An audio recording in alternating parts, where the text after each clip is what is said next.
une période de contingence, d'incertitude. Ouais, la montée en puissance de l'inflation, ainsi que la famine qui s'invite dans des contrées que même dans nos délires les plus fous auront pensé. Nous disons va ce monde, qu'en serait-il demain?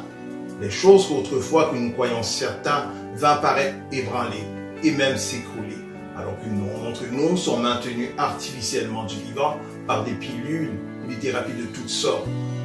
La solution à tout cela, c'est Jésus le Christ. Peut-être que vous dites à l'intérieur de vous, j'ai déjà donné une chance à Jésus. En fait, lui avons-vous offert une vraie chance? Et certains disent ceux avec raison, qu'il en soit une situation d'emploi ou toute autre, ils n'ont su me donner une vraie chance. Mais qu'en est-il de vous? Avez-vous offert une vraie chance à Jésus le Christ? Offre-lui donc une vraie chance et vous saurez voir ce qu'il fera dans votre vie. C'est la raison pour laquelle nous invitons à tenir un culte à sa gloire et ce dimanche après dimanche de 10h à midi. Nous sommes localisés au 213 rue du Médoc, Terrebonne, Québec, code postal J6W 6K6. Nous comptons vous voir nombreux et serons heureux de vous rencontrer.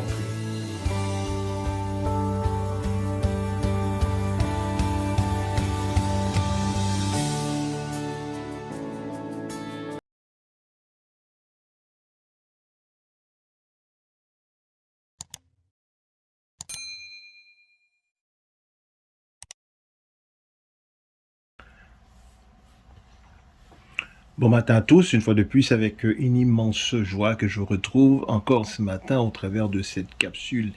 Ce matin, je vous invite autour de cette table d'enseignement. Nous allons ce matin nous étendre sur Apocalypse 12. Ce chapitre est un chapitre qui donne beaucoup de fil à retordre et nous savons que ce passage est un pilier de sorte que c'est un passage qui est difficilement saisissable parce que il n'y a pas une chronologie au travers de ce chapitre parce que les chapitres précédents, nous savons tous les 3 premiers chapitres, il s'agissait des lettres qui ont été soumises aux 7 églises d'Asie mineure. Après cela, il y a eu les sceaux, l'ouverture des sceaux. Après les sceaux, il y a eu les trompettes et ainsi de suite. Alors il y avait une forme de chronologie, mais arrivé au chapitre 12, et cela maintenant vient à se corser parce que ce chapitre semble ne pas avoir une suite, nous devons mieux dire, une suite par rapport au chapitre précédent. Et c'est la raison pour laquelle ce chapitre est écrit ainsi. Nous savons que le Seigneur, au moment qu'il était en présence des 12, lorsqu'il a foulé la terre de Jérusalem, souvent avait à s'exprimer en parabole.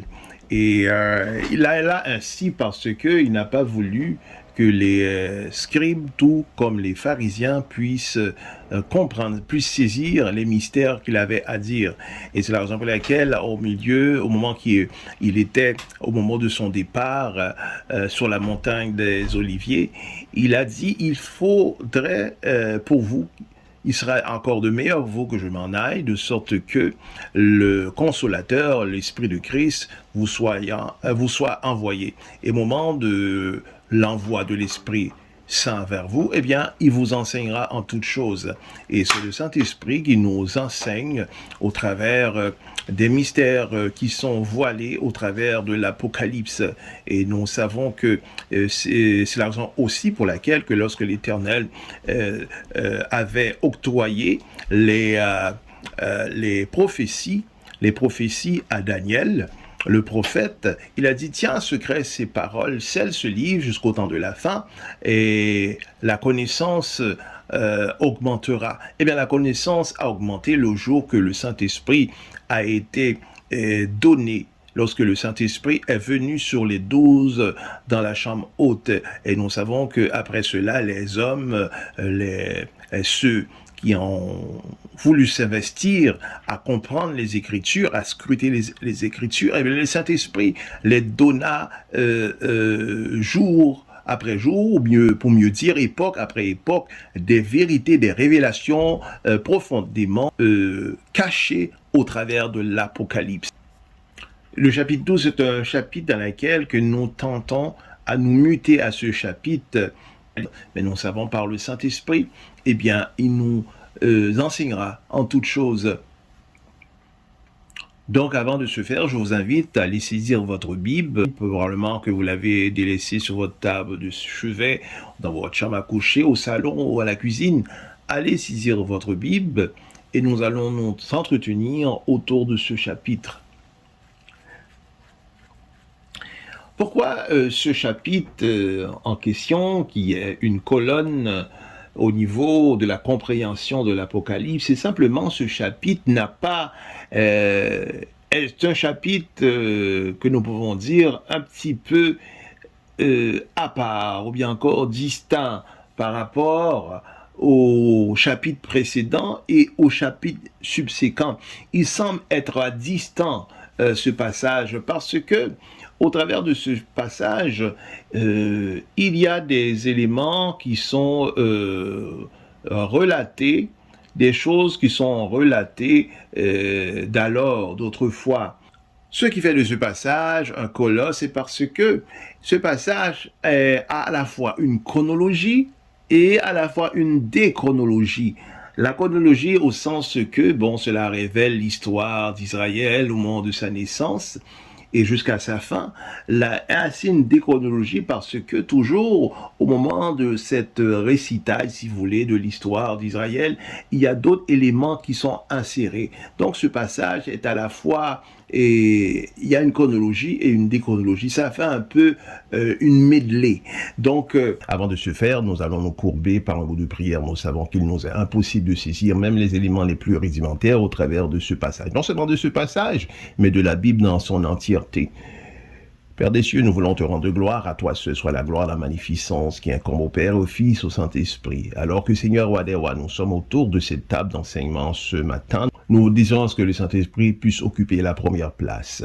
Nous voulons que ce temps d'étude soit christocentré en ce moment éternel des armées. Puisses-tu ouvrir toutes mes horizons, ouvrir ma compréhension éternelle, afin que rien puisse m'échapper, que je puisse comprendre ce passage éternel des armées dans toute son entièreté. Béni sois-tu, Père des cieux, c'est ainsi que je te prie, au nom puissant de Jésus-Christ. À Dieu soit la gloire. Amen.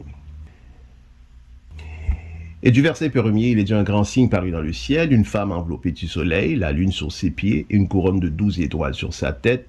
Elle était enceinte, elle criait étant en travail et dans les douleurs de l'enfantement. Et nous savons que Apocalypse, c'est un livre qui comporte de grands symboliques, tels que nous avons dit précédemment. Souvent, lorsque nous avons à lire et que nous voyons la femme, nous savons que souvent la femme est associée, souvent dans les lettres de l'apôtre Paul, il prendra la femme comme symbolique, désignant l'Église. Mais nous savons que de ce passage d'Apocalypse 12, nous avons probablement cette tendance à nous précipiter ici encore pour prétendre que la femme ici, qu'il en soit l'Église, mais la femme en question ici n'est pas l'Église, c'est bien Israël. La raison pour laquelle qu'il est Israël, c'est qu'il est dit qu'une couronne de 12 étoiles était sur sa tête. Et nous savons que Jacob, alors que après qu'il devint Israël, lors de ce soir qui eut ce combat avec l'ange, ou que l'ange eut à changer son nom pour Israël, après cela, Israël eut 10 enfants. Et de ces 10 enfants maintenant, qu'alla-t-il faire après? Il alla soutirer les 2 autres enfants de Joseph, qui étaient Manassé, Éphraïm, et de Manassé et Éphraïm, alors maintenant le compte des enfants d'Israël était rendu au nombre de 12. Et nous savons que le chiffre 12, c'est un chiffre de domination. Donc Israël a voulu avoir 12 enfants. Donc c'est ainsi qu'il a eu ces 12 enfants en soutirant les 2 autres auprès de Joseph, son fils.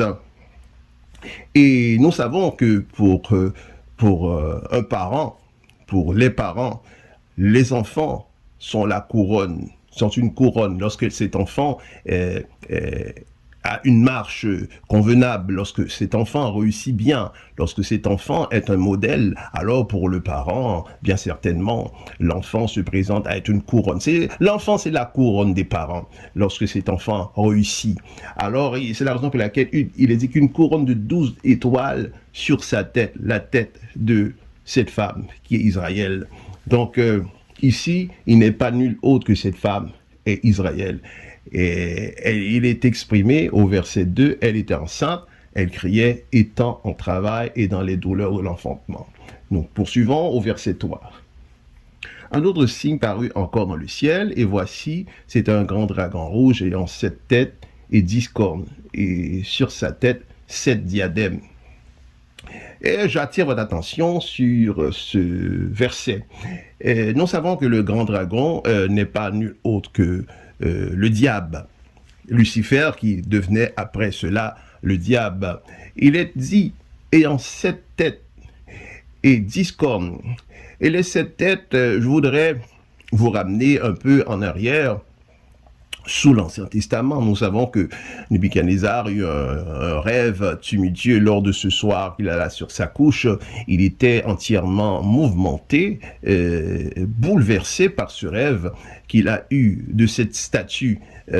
Après cela, il demanda que les Chaldéens, les astrologues, puissent lui donner d'abord le rêve et ensuite son explication. Et Daniel s'est mis de l'avant pour se proposer afin de donner le rêve et son explication. Et nous avons saisi que Daniel, avant de se faire, il eut à consulter l'Éternel afin que l'Éternel puisse dévoiler le secret de ce rêve. Et Daniel s'exprima de la sorte, disant que la tête qui était d'or était Babylone, le tronc qui était d'argent était la Médo-Perse, et le bassin qui était également des reins, c'était la Grèce, les jambes de fer, c'était Rome, etc. Donc des parties de cette statue, il y avait un nombre de 5 royaumes, 5 dynasties qui devraient naître au travers de cette statue. Mais il ne faut pas oublier, mes frères et sœurs, que avant Babylone, la Babylone était la tête de la statue, mais avant Babylone, il y eut l'Égypte.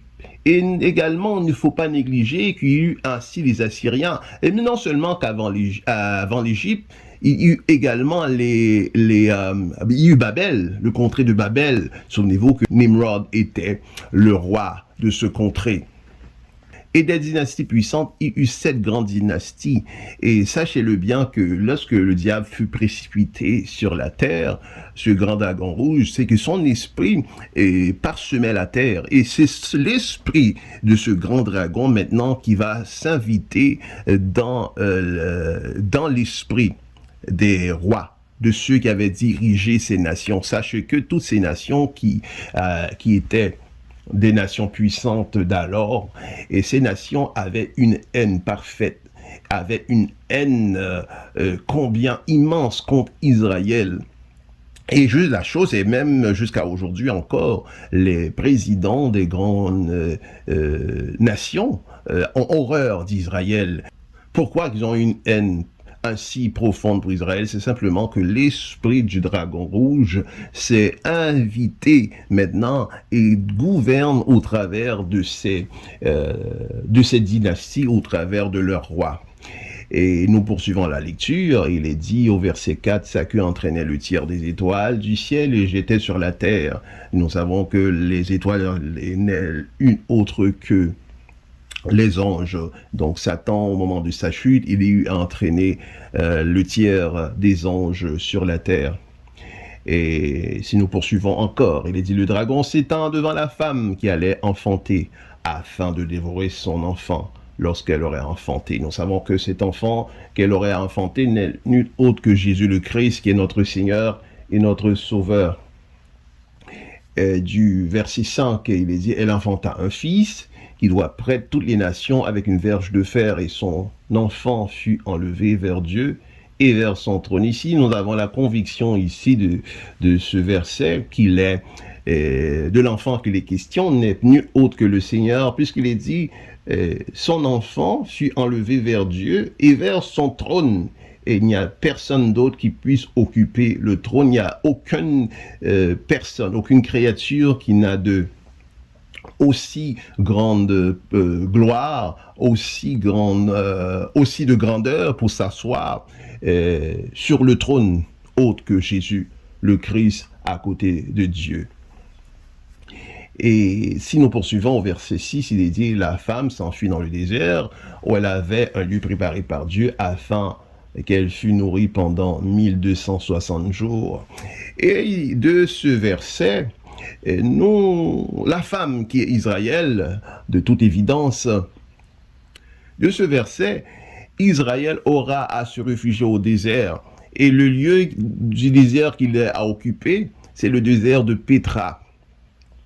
Et devons-nous taire le nom du lieu qu'il a à se réfugier? Je ne crois pas.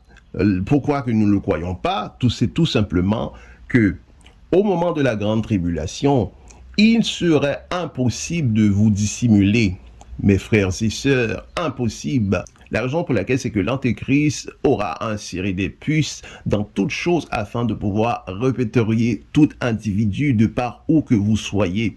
Et des puces seront injectées au travers des vêtements, des chaussures, des livres, seraient également injectés au travers de votre téléphone, de toute évidence, de votre téléviseur. Il y aura des puces dans toutes choses. Alors c'est la raison pour laquelle il vous sera impossible de vous dissimuler. Mais la question ici, ce qui nous intéresse, c'est qu'il est dit, cette femme s'enfuit dans le désert. Comment que bien qu'un individu ne peut pas se dissimuler, comment maintenant que nous pouvons exprimer que la femme qui est Israël, comment elle aura la possibilité de se dissimuler au travers d'un désert? Et nous avons dit qu'un individu ne peut pas se dissimuler, ne peut pas se cacher. Comment maintenant que lors de ce mouvement de civilisation, nous parlons pas d'un individu, mais nous parlons bien d'un peuple. Un peuple qui est de 5 millions, de 10 millions, de 15, 20 millions, qui auront maintenant à départir de ce lieu pour aller maintenant prendre refuge, s'exiler au travers d'un désert. Comment cela qu'il pourrait ainsi se dissimuler? Comment pourrait-il se cacher dans ce lieu? Cela est impossible, mais ce que nous pouvons saisir toutefois, c'est que Israël, au moment qu'il aura à se réfugier au désert de Pétra, il sera divinement caché. Et nous savons que c'est seulement Dieu qui puisse nous cacher. Et au moment qu'il se cachera au désert, eh bien l'Antéchrist ne saurait pas le trouver parce qu'Israël serait divinement caché. L'Éternel, probablement, qu'il va établir un périmètre de feu. Et donc, nous savons que l'Éternel, au moment qu'Israël était sorti du désert, eh bien, le soir, l'Éternel avait éclairé son peuple par le feu, par une colonne de feu. Probablement que ce feu également, l'Éternel établira un périmètre de feu autour du peuple au désert qui fait en sorte que l'Antéchrist ne pourrait pas avoir accès à son peuple bien-aimé. Et au verset 7, nous poursuivons la lecture, il est dit « eut guerre dans le ciel. Michel et ses anges combattirent contre le dragon, et le dragon et ses anges combattirent. Mais il ne fut pas trouvé le plus fort, et leur place ne fut plus trouvée dans le ciel. Et il fut précipité le grand dragon, le serpent ancien, appelé le diable et Satan. Et celui qui séduisait toute la terre fut précipité sur la terre, et ses anges furent précipités avec lui. » Nous pouvons nous reporter à Isaïe 14 au verset 13 et de ce passage, Lucifer ayant à évoquer de telles pensées en lui, disant que je monterai aux cieux, je lèverai mon trône au-dessus des étoiles de Dieu, je m'assirai sur la montagne de l'assignation. Et ça, ce sont les révélations que l'Éternel avait ainsi dévoilé à Isaïe, son serviteur, sur l'Ancien Testament. Et cette révélation que Isaïe a eue, c'est une révélation partielle, c'est une révélation qui était donnée par segments. Et ainsi, Isaïe n'a pas connu la chose dans sa totalité. Et la chose, toutefois, est révélée à Jean, l'apôtre. Jean l'apôtre a eu cette révélation, il eut un combat eu un combat colossal. Et ça jouait dur. Et les anges de Dieu, Michel et ses anges combattirent contre le dragon. Et le Seigneur, nous savons que l'Éternel est vainqueur et c'est d'éternité en éternité. Et l'Éternel est le grand vainqueur de tout combat. Et de tous les combats, de tous les temps, l'Éternel sera vainqueur. Et donc c'est ainsi que Michel a vaincu le dragon fut précipité sur la terre. Et tout cela, que l'Éternel, que Dieu alla déverser en Jean, eh bien, Ésaïe n'a pas connu la chose. Il est dit également, si nous avons à poursuivre notre lecture, il est dit au verset 10, j'ai entendu dans le ciel une voix forte qui disait, maintenant le salut est arrivé, et la puissance et le règne de notre Dieu, et l'autorité de son Christ, car il a été précipité, l'accusateur de nos frères, celui qui les accusait devant notre Dieu, jour et nuit. De ce verset, nous faut saisir une chose, lorsque le Seigneur, alors qu'il était au milieu des 12, et un disciple s'avança au devant de lui, demandant, disant, Maître, apprends-nous à prier.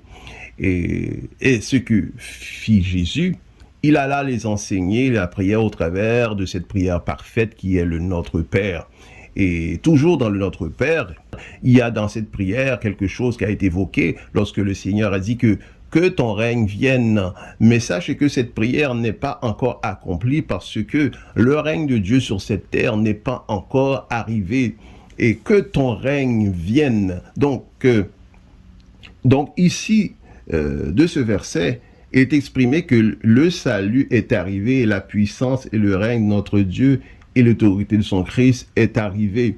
Donc c'est ce qui exprime ce verset, que le royaume de Dieu maintenant est arrivé sur la terre.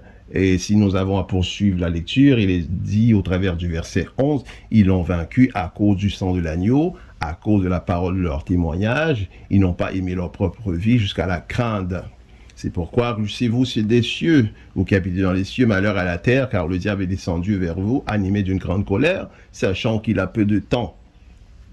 De ce verset, cela exprime que ceux dans la grande tribulation, il s'agit de ceux qui sont dans la grande tribulation, c'est qu'ils ont offert une résistance sans bavure, une résistance sans faille.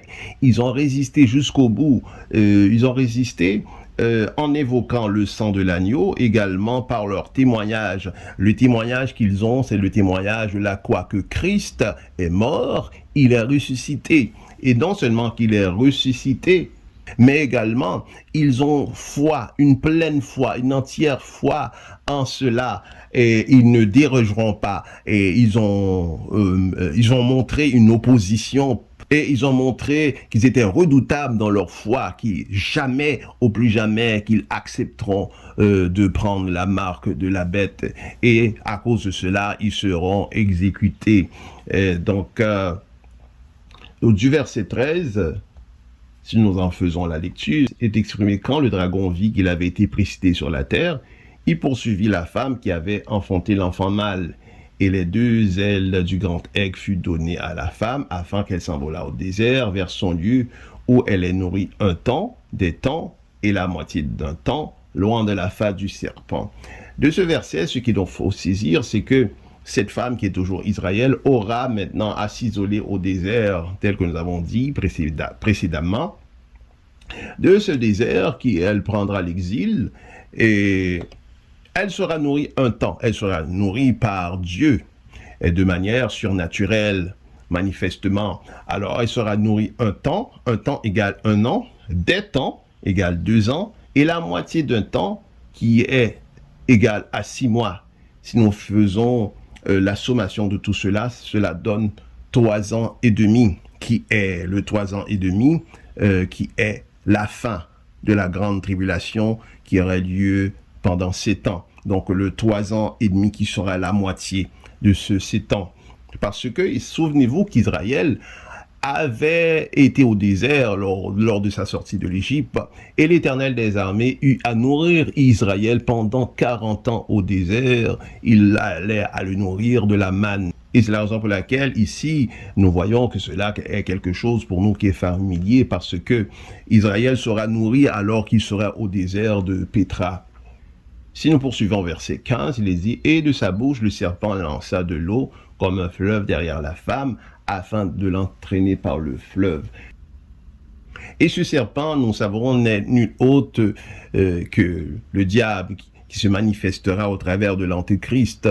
Et également, tel que nous avons dit précédemment, c'est que à la fin des temps, les pieds de la statue qui était au nom de sang, que nous avons dit qu'il se formera une coalition des nations puissantes. Eh bien, de ces nations puissantes, tenez-vous bien, c'est qu'il y aura des armées, telles que vous savez, chacune de ces nations a son armée. Eh bien, ces armées vont devenir une unité. Il y aura une seule armée. Et c'est la raison pour laquelle il est exprimé que ici, que le diable, de ce passage, que le diable eut à lancer de l'eau comme un fleuve derrière la femme. Et l'armée en question sera tellement nombreuse, non seulement lorsqu'ils font des exercices de marche, lorsqu'ils ont à se mettre en ligne pour former une grande lignée, eh bien, ces nations seront tellement nombreuses et cette lignée sera tellement longue, c'est la raison pour laquelle de ce passage est exprimé que de l'eau sera lancée comme un fleuve. Donc ces armées, l'armée sera tellement impressionnante, tellement nombreuse, lorsque cette armée-là est mise en alignement, et n'aurait compris voir ou percevoir un fleuve de par sa longueur. Nous savons que le fleuve le plus long du monde, c'est le Nil, également le fleuve Amazon. Et si nous avons à poursuivre encore, il dit que la terre secourut la femme, et la terre ouvrit sa bouche et engloutit le fleuve que le dragon avait lancé de sa bouche. Et de ce verset, la terre secourut la femme. Donc nous avons dit précédemment que surtout l'Apocalypse, il y a de nombreux symboliques. La terre qui secourait la femme, c'est simplement que Dieu fera de manière surnaturelle, provoquera des mouvements de sol, il y aura des tremblements de terre, et ces tremblements de terre seront engloutir ces armées qui voulaient maintenant saisir Israël. Et du verset 17, il est dit que le dragon fut irrité contre la femme, elle s'en alla faire la guerre au reste de sa postérité, à ceux qui gardent les commandements de Dieu et qui ont le témoignage de Jésus. Et de ce verset, la postérité de la femme, nous savons que l'Église est tirée de la femme, est tirée d'Israël. Et c'est Israël qui a donné naissance à l'Église.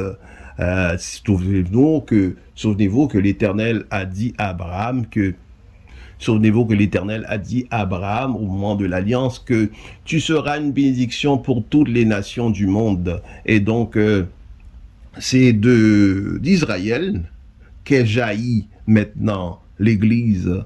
Et nous avons maintenant les exhibits qui nous montrent et qui nous donnent à comprendre, qui nous donnent à saisir que cette postérité n'est pas nulle autre que l'Église. Eh bien, c'est que le dragon maintenant aura persécuté l'Église de la grande tribulation.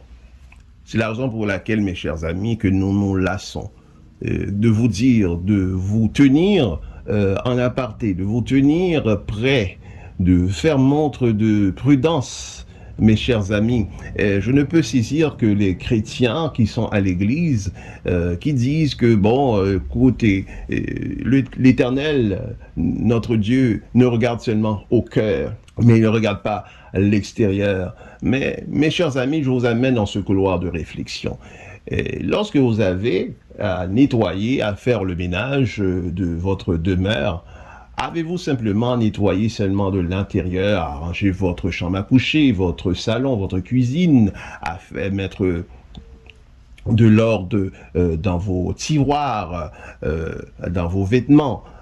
Oui, vous le faites à l'intérieur de la maison, mais pour que votre maison soit convenable, vous limitez pas seulement à nettoyer seulement à l'intérieur, vous allez également nettoyer l'extérieur. Vous n'allez pas simplement laisser l'extérieur de manière délabrée avec des pelures de bananes qui traînent devant la façade de la maison, des raies de poisson, des sacs de chips, ou bien encore des canettes de coke, et encore dire laisser également, permettons l'expression, de laisser des excréments d'animaux, de chiens, de chats sur votre terrain. Non, vous n'allez pas le faire ainsi. Vous allez tenir bon de nettoyer l'extérieur parfaitement afin que votre demeure se montre présentable. C'est ainsi de nous, mes chers amis. Nous ne pouvons pas prétendre simplement que l'Éternel regarde au cœur, mais nous avons également une responsabilité,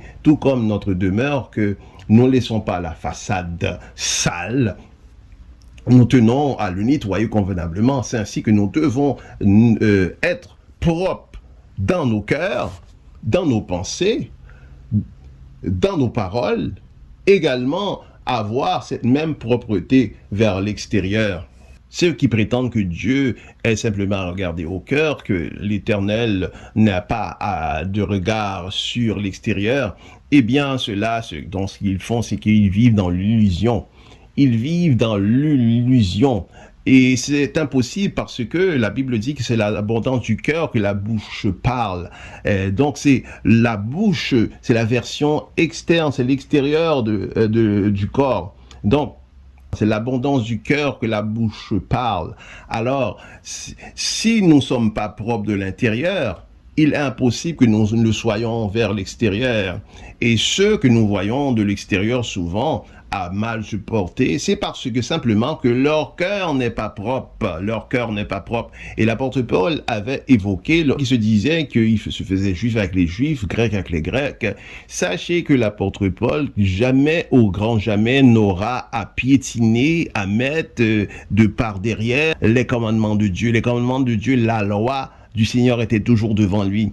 Et lorsqu'il se disait se faire juif avec les juifs, les grecs, c'est probablement au niveau seulement des nourritures, des mets qu'il avait à consommer. Et c'est comme nous qui sommes de la diaspora haïtienne, ou bien encore la diaspora africaine, ou bien encore n'importe quelle diaspora française qui ont délaissé leur pourtour, délaissé leur contrée pour venir immigrer vers un autre lieu. Eh bien, lorsque nous venons ici, eh bien, il reste que nous sommes toujours africains, nous sommes toujours haïtiens, bien que nous avons pris un petit peu de la culture du contrée que nous sommes, mais essentiellement,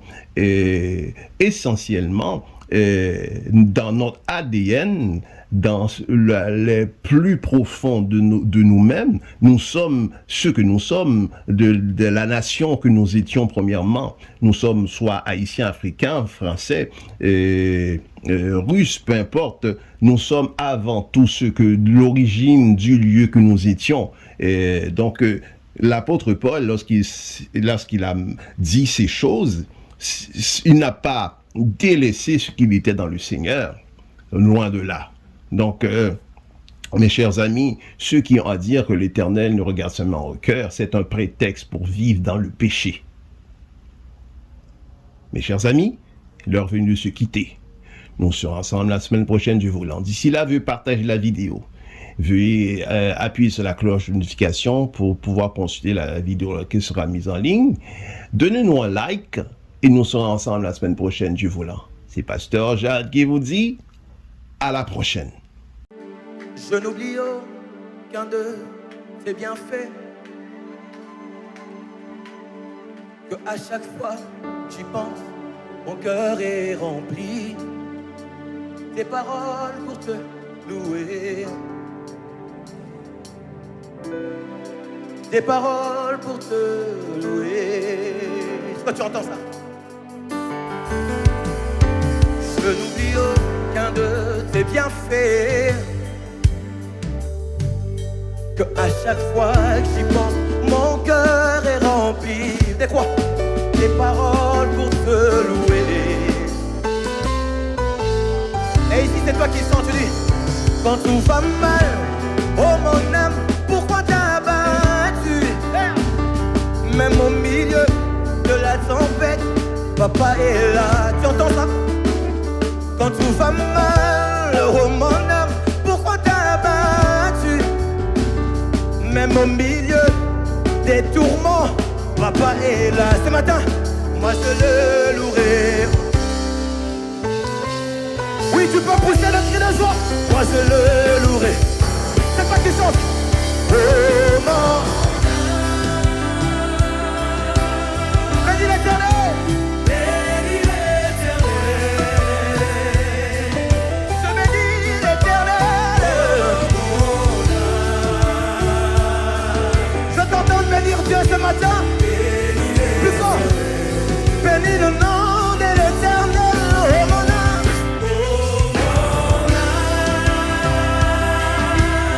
Yes, sir. Bénis l'Éternel. En toutes circonstances, je bénis.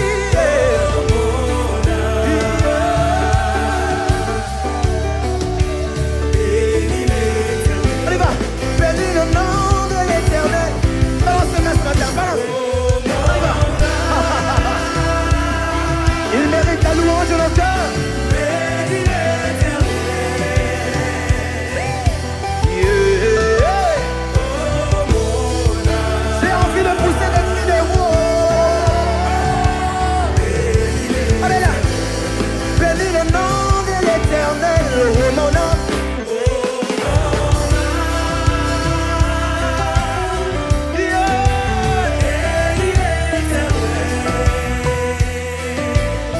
N'est-ce pas qu'il mérite ça ce matin? Pousse des cris de joie. Alors on va refaire le couplet avec la chorale. On va refaire.